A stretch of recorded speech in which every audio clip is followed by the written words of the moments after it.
네, 하나님의 사랑과 축복이 가득한 우리 모든 성도님들이 다 되시기를 바라겠습니다. 여러분, 어떤 사람이 예수님을 잘 믿는 사람일까요? 네, 어떤 사람이 예수님을 잘 믿는 사람이죠? 네, 말씀과 기도에 열심히 있는 분들. 네, 또요.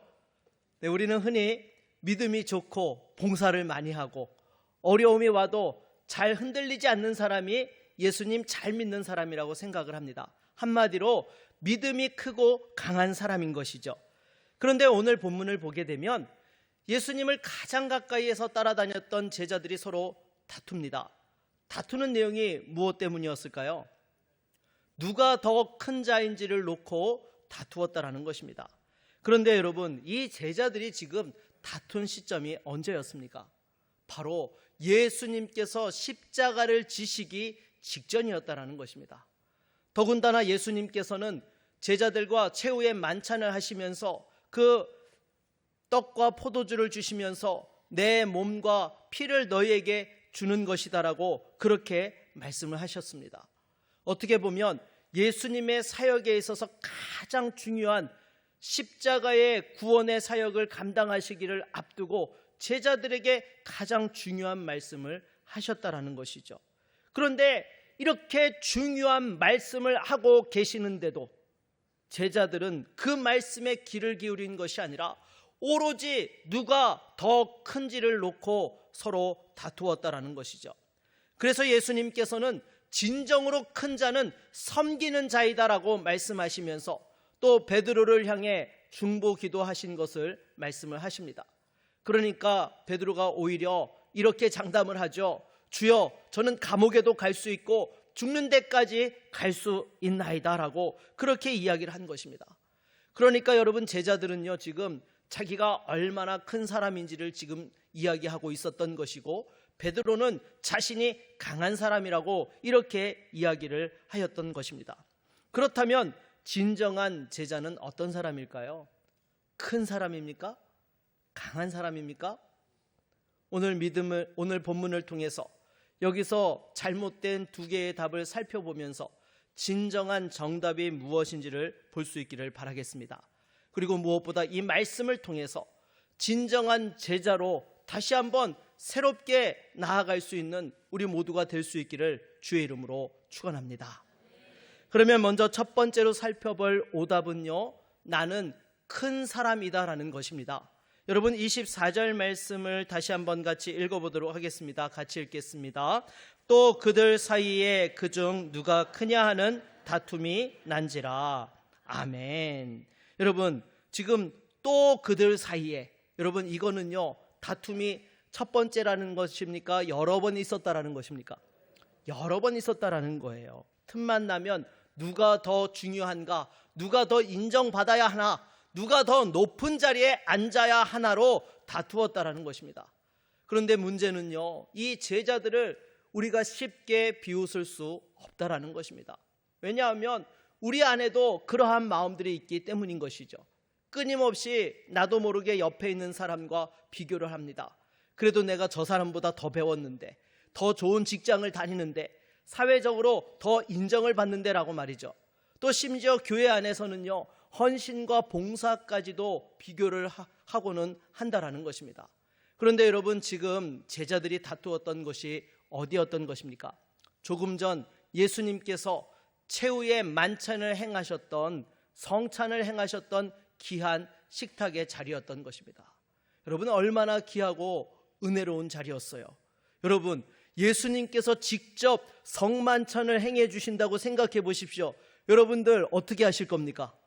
그 자리에서 핸드폰 보면서 졸면서 여러분 딴 생각 하시겠어요? 절대 그럴 수 없습니다. 얼마나 은혜스럽고 귀한 자리입니까? 그런데 바로 그 자리에서 지금 제자들이 다투었다라는 것이죠.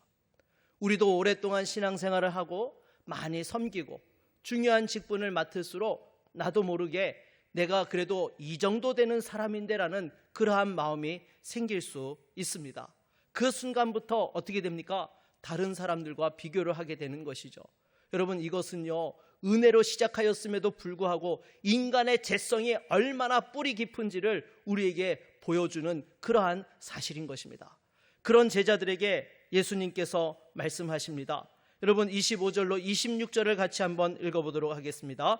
예수께서 이르시되 이방인의 임금들은 그들을 주관하며 그 집권자들은 은인이라 칭함을 받으나 너희는 그렇지 않을지니 너희 중에 큰 자는 젊은 자와 같고 다스리는 자는 섬기는 자와 같을지니라. 아멘.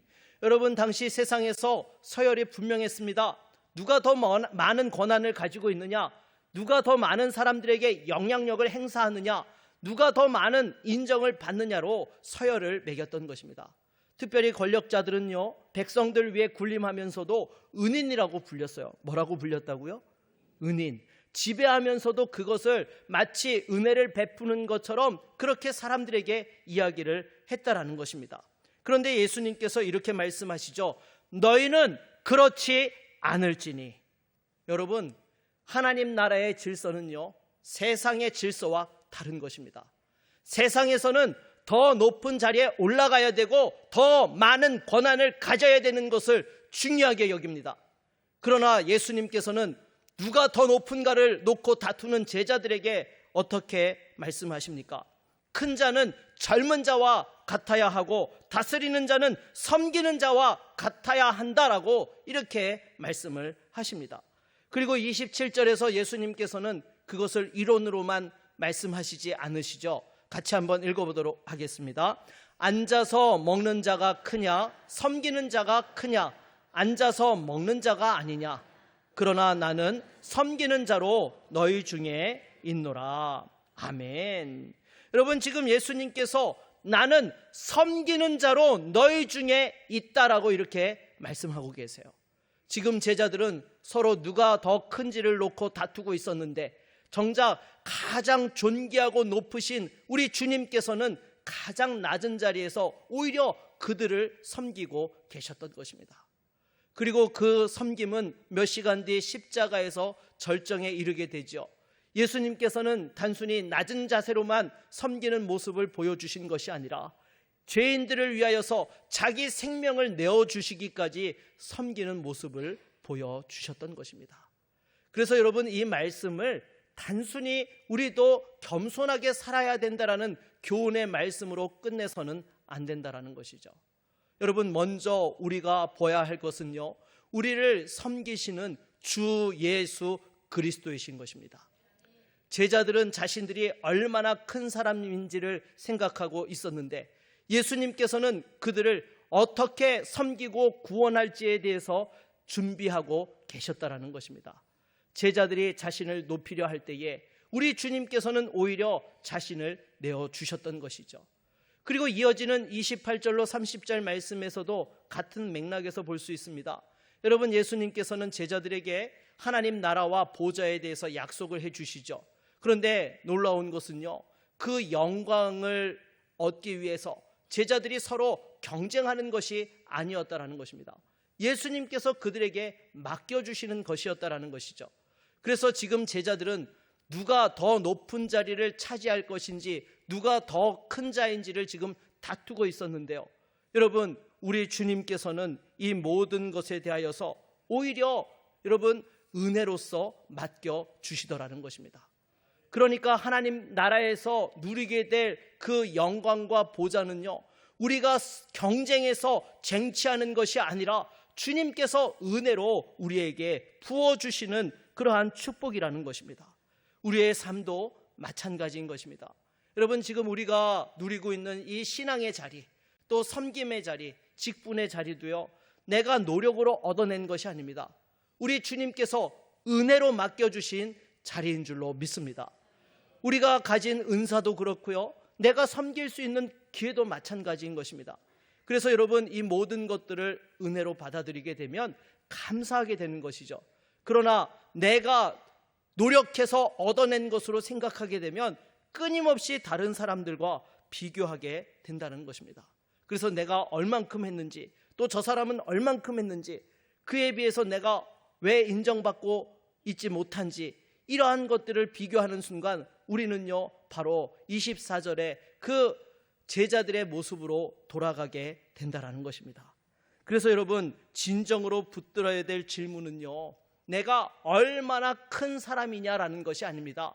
주님께서 나에게 무엇을 맡겨주셨고 내가 그것으로 누구를 섬기고 있는가를 물어야 한다라는 것이죠. 우리 옆에 있는 분들과 이렇게 한번 인사해 보도록 하겠습니다. 큰 사람이 아니라 섬기는 사람이 됩시다. 네, 어떤 사람이 되셔야 된다고요? 네, 섬기는 사람이 되시기를 바라겠습니다. 두 번째로 살펴볼 오답은요, 나는 강한 사람이다라는 것입니다. 여러분, 31절로 32절을 다시 한번 같이 읽어보도록 하겠습니다. 시몬아 시몬아, 보라, 사탄이 너희를 밀가부르듯 하려고 요구하였으나 그러나 내가 너를 위하여 내 믿음이 떨어지지 않기를 기도하였노니 너는 돌이킨 후에 내 형제를 굳게 하라. 아멘. 여러분, 여기서 밀가부르듯 하려고 요구하였다라는 것이 무슨 뜻일까요? 이것은요, 곡식을 체에다 넣고 강하게 흔들어 가지고 알곡과 쭉정이를 분리하는 것을 이야기하는 것이죠.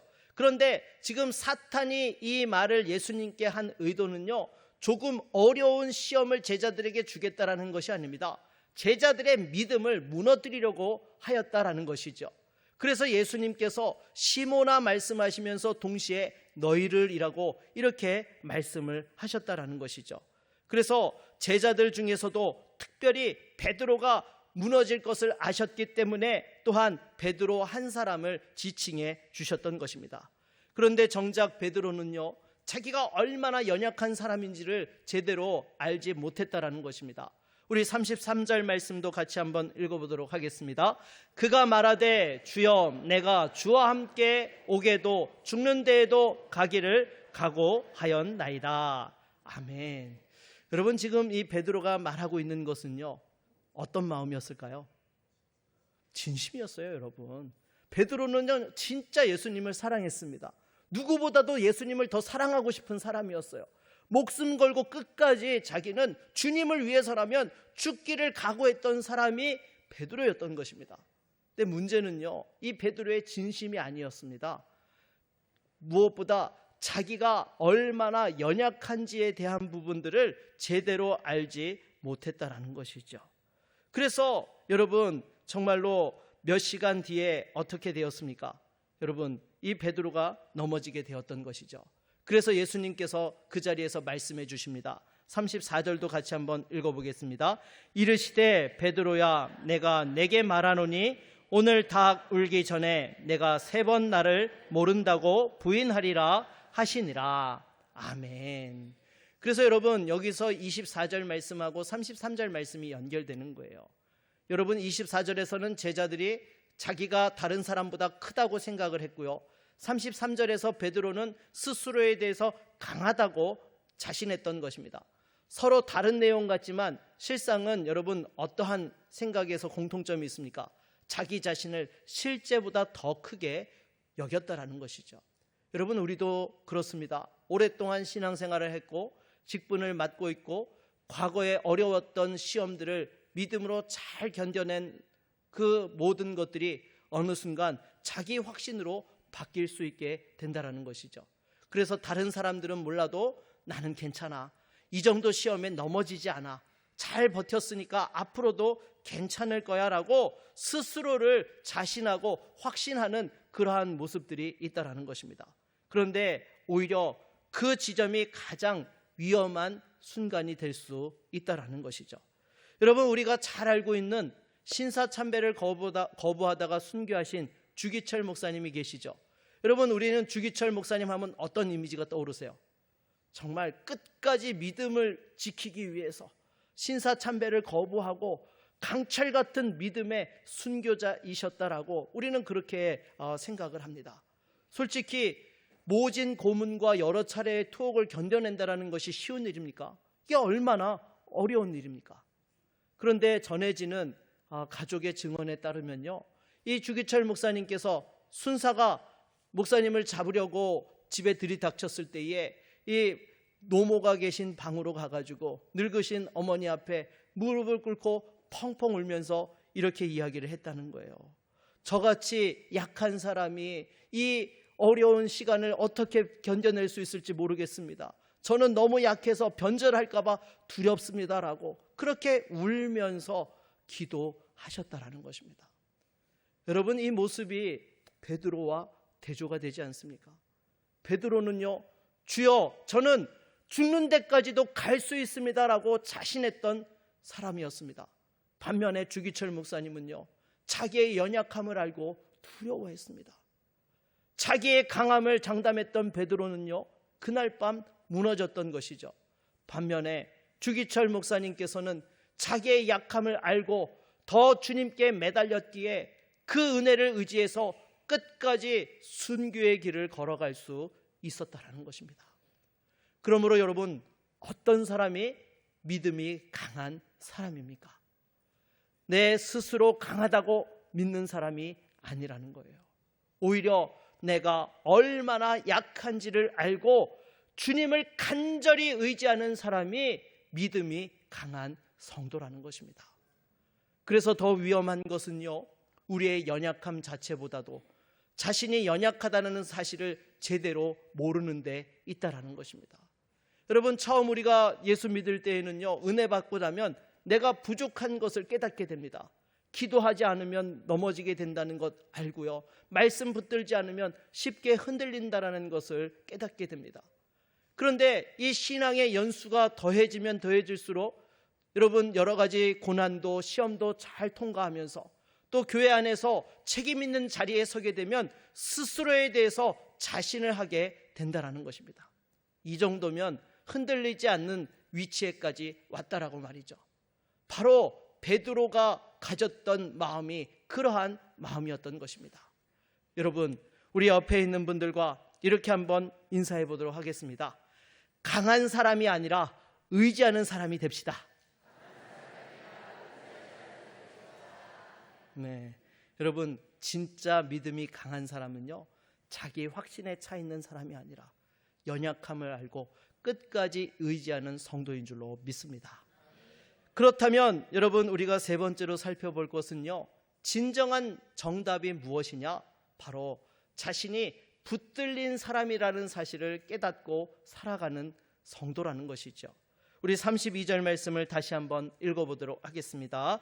그러나 내가 너를 위하여 내 믿음이 떨어지지 않기를 기도하였노니 너는 돌이킨 후에 내 형제를 굳게 하라. 아멘. 여러분, 그러나 내가 너를 위하여 내 믿음이 떨어지지 않기를 기도하였노니, 여러분, 이 말씀이 오늘 본문의 가장 핵심된 말씀인 것입니다. 왜 그렇습니까? 베드로는요, 내가 주와 함께 죽는 데에도 가겠다라고 이렇게 이야기를 했고요, 예수님께서는 내가 너를 위하여 기도하였다라고 이렇게 말씀을 하셨어요. 두 문장 다 내가로 시작을 하였던 것이죠. 그런데 이 베드로의 내가는요, 몇 시간 뒤에 무너졌던 것입니다. 그러나 예수님의 내가는 어떻습니까? 무너지지 않았다라는 것이죠. 베드로의 결심은 실패했지만 우리 주 예수 그리스도의 중보는 실패하지 않았다라는 것입니다. 여러분, 이것이 바로 우리에게 은혜요 복음인 줄로 믿습니다. 여러분, 예수님께서 기도하셨기 때문에 베드로에게 시험이 오지 않았다라는 것이 아니에요. 베드로에게 시험이 왔어요, 안 왔어요? 왔습니다. 베드로가 실제로 3번이나 예수님을 부인했던 것이죠. 자기 확신이 철저하게 무너졌던 것입니다. 그러나 그 실패가 베드로의 마지막이 되지는 않았던 것입니다. 왜 그렇습니까? 베드로가 이를 악물고 다시 일어섰기 때문입니까? 특별히 회복력이 강한 사람이었기 때문인 것입니까? 그렇지 않다라는 것입니다. 베드로를 위해서 기도하시는 우리 주님의 기도가 있었기 때문이라는 것이죠. 그래서 27절과 32절이 하나로 연결되게 되는 것입니다. 27절에서 예수님께서는 나는 섬기는 자로 너희 중에 있노라라고 말씀하셨고, 32절에서는 내가 너를 위하여 기도하였다라고 이렇게 말씀하고 계시는 것입니다. 바로 우리 주님께서는 섬기는 주시오 붙들어 주시는 주님이신 줄로 믿습니다. 제자들이 자신에게 집중하고 있을 때 예수님께서는 자신이 그들을 위해서 무엇을 하고 계시는지를 말씀해 주셨던 것입니다. 제자들은 내가 얼마나 큰지를 생각하고 있었고 베드로는 내가 얼마나 강한지를 생각하고 있었는데 예수님께서는 전혀 다른 곳을 보게 하셨다라는 것이죠. 나를 위해서 우리 주님께서 무엇을 하고 계시는가, 여러분 이것을 볼 수 있어야 된다라는 것입니다. 진정한 제자는요, 내 자신이 얼마나 믿음이 크고 강한지를 증명하는 사람이 아니다라는 것입니다. 오히려 나의 연약함을 알고 나를 끝까지 붙들어 주시고 섬겨 주시는 주의 은혜를 의지하는 사람이어야 한다라는 것입니다. 여러분, 우리가 주님을 붙들고 있기 때문에 제자가 된 것이 아닙니다. 오히려 반대인 것이죠. 주님께서 우리를 붙들어 주시기 때문에 우리가 여전히 제자요, 성도요, 하나님의 자녀로서 살아갈 수 있는 것입니다. 그런데 여러분, 오늘 본문의 이야기는요, 여기서 끝나지 않습니다. 예수님께서 베드로에게 이어서 뭐라고 말씀하세요? 너는 돌이킨 후에 내 형제를 굳게 하라라고 말씀하십니다. 여러분, 아직 베드로가 실패했어요, 안 했어요? 아직 실패하기 전이었습니다. 그런데 예수님께서는요, 이미 베드로가 실패할 것도 아셨고 그 실패 너머까지 다 보고 계셨다라는 것이죠. 그래서 너가 돌이킨 후에 다시금 너의 형제들을 굳게 하라는 사명을 베드로에게 주셨던 것입니다. 여러분, 우리 주님께서는요, 베드로에게 다시는 넘어지지 않는 강한 사람이 되어라라고 말씀하신 것이 아니라 오히려 너의 형제를 굳게 하라라고 이렇게 말씀해 주셨던 것이죠. 그러기에 여러분, 은혜를 경험하고 은혜에 붙들린 사람은요, 이제 다른 사람을 세우는 그러한 사람이 되어야 한다라는 것입니다. 여러분, 지선아 사랑해의 저자 이지선 자매를 아실 것입니다. 2000년도 당시에 이화여대 4학년에 재학 중이었는데 음주 운전자가 낸 그 7중 충돌 사고로 전신 55%의 3도 화상을 입었습니다. 그리고 손가락 8개 마디를 절단하게 되었고요, 40번이 넘는 수술을 받게 되었던 것입니다. 얼마나 고통스럽고 힘든 시간이었겠습니까? 그런데 그것을 이기고 미국에서 재활 상담학하고 사회복지학을 공부해서 지금은 모교인 이화여대에서 학생들을 가르치면서 또 장애와 고통을 겪는 사람들을 위로하고 돌보는 그러한 삶을 살고 있다라는 것입니다. 여러분, 자신의 연약함과 그 고통을 깊이 경험해 본 사람은요, 다른 사람의 연약함을 바라볼 때 어떻게 바라봅니까? 경험하기 이전과 다른 모습으로 보게 된다는 거예요. 정말 그 눈물을 알고요, 아픔을 알고요, 그 연약함 속에서 어떻게 나아가야 될지를 알고 어떻게든 돕고자 하는 그러한 마음의 자세를 갖게 된다는 것입니다. 베드로도 마찬가지였죠. 여러분, 이제 자신의 장담이 얼마나 허망한지를 알게 되었던 것입니다. 자기도 은혜가 아니면 설 수 없는 사람이다라는 것을 알게 되었던 것입니다. 그래서 주님께서 내 형제를 굳게 하라라고 이렇게 말씀해 주셨던 것이죠. 사람들 앞에서 더 인정받고 큰 사람이 되려고 했던 베드로를 우리 주님께서는 오히려 다른 사람을 세우는 사람으로 만들어 주셨다라는 것입니다. 오히려 다른 사람이 설 수 있도록 돕는 사람으로 만들어 주셨다라는 것이죠. 그래서 여러분, 자신의 강함을 자랑했던 사람을 또 연약한 형제를 품는 사람으로 만드는 것, 이것이 바로 하나님의 은혜의 역사인 줄로 믿습니다. 여러분, 은혜가 임하면요, 내가 가진 것을 자랑하는 것이 아니라 오히려 섬기는 자의 모습으로 변화받게 되는 줄로 믿습니다. 우리 옆에 있는 분들과 이렇게 한번 인사해 보도록 하겠습니다. 주의 은혜로 서로를 세우는 사람이 됩시다. 네, 여러분, 은혜 받은 사람은요, 서로를 세우는 사람인 줄로 믿습니다. 말씀을 맺도록 하겠습니다. 오늘 본문은 우리에게 묻습니다. 진정한 제자가 누구인가? 제자들은 큰 사람이라고 답하면서 서로 다투었고 베드로는 강한 사람이라고 장담하였던 것입니다. 그러나 두 대답은 모두 무너졌던 것입니다. 크다고 다투었던 제자들은 십자가 앞에서 다 도망갔고 베드로의 장담도 한 여종의 질문 앞에서 무너지고 말았던 것입니다. 그 자리에서 복음의 진정한 정답이 나타나게 되는 것이죠. 나는 붙들린 사람입니다. 나를 섬기시고 나를 위해 기도하시고 실패한 나를 다시 일으켜 주시는 주 예수 그리스도께서 계시기에 나는 제자로 살아갈 수 있습니다. 이 은혜를 아는 사람은요, 다른 사람 위에 서려고 하지 않습니다. 넘어진 사람을 판단하고 정죄하는 것보다 다시 일어설 수 있도록 돕는 것입니다. 왜요? 나도 그렇게 은혜로 세워진 사람이기 때문이라는 것이죠. 처음에는 누가 더 큽니까? 라고 다투었던 사람들이 이제 내 형제를 굳게 하라는 사명을 받아서 섬기는 사람으로 바뀌게 된 것입니다. 여러분, 이것이 바로 그리스도의 은혜인 것입니다. 사랑하는 여러분, 우리는요, 큰 사람도 강한 사람이 아니어도 되는 것입니다. 우리의 연약함을 아시는 그 주님을 의지하면서 여러분 나아갈 때에 다시 한번 하나님께서 우리를 통해 역사해 주실 줄로 믿습니다. 이번 한 주간도 받은 은혜를 통하여서 또한 우리 옆에 있는 연약한 지체들을 다시 한번 세워가면서 또 하나님 앞에서 붙들려서 승리할 수 있는 믿음의 종들이 다 되시기를 주의 이름으로 축원합니다. 우리 다 같이 찬양하고 말씀을 의지하여 기도하겠습니다.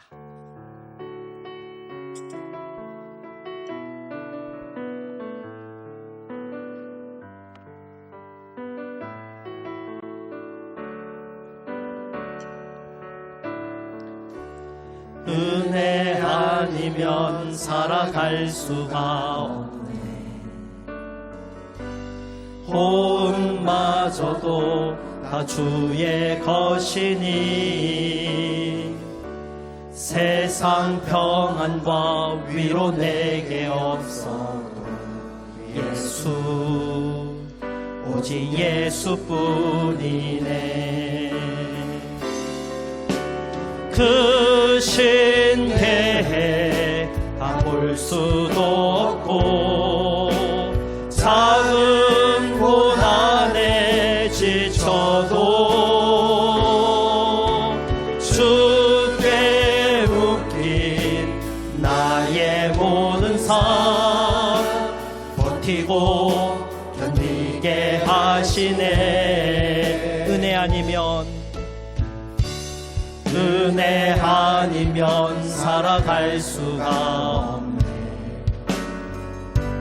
나의 모든 것 다 주께 맡기니 참된 평안과 위로 내게 주신 주 예수, 오직 예수. 그 신계획 다 볼 수도 없고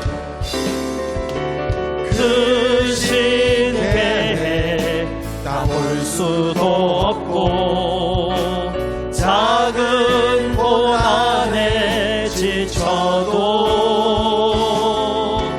주께 묶인 나의 모든 삶 버티고 견디게 하시네. 은혜 아니면 살아갈 수가 없네. 나의 모든 것 다 주께 맡기니 참된 평안과 위로 내게 주신 주 예수, 오직 예수뿐이네. 여러분, 이 시간 말씀을 의지하여 함께 기도합시다.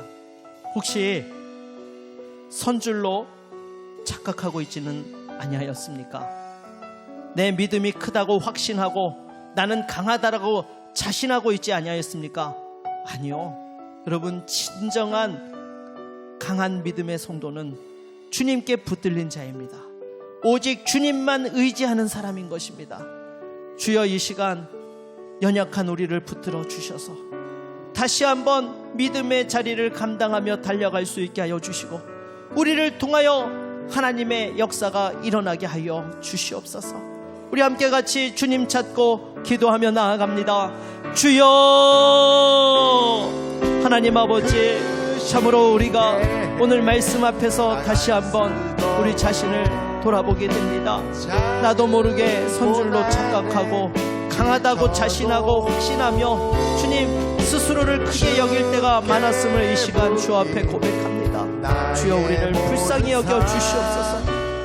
은혜 없이는 한순간도 살아갈 수 없는 자들이요, 주님께서 붙들어 주시지 아니하면 우리는 이 세상을 감당할 수가 없습니다.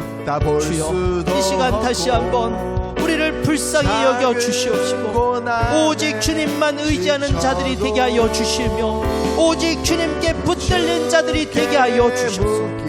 우리의 힘으로는 할 수 없지만 주님께서 공급하시는 그 은혜와 능력으로 다시 한번 이 모든 것들을 감당케 하여 주시고 이기게 하여 주시고 연약한 자들을 돕고 세우며 함께 주님 앞에 나아갈 수 있는 믿음의 종들이 다 될 수 있도록 은혜 베풀어 주시옵소서. 우리는 부족하지만 날마다 우리와 함께 하시기를 원합니다.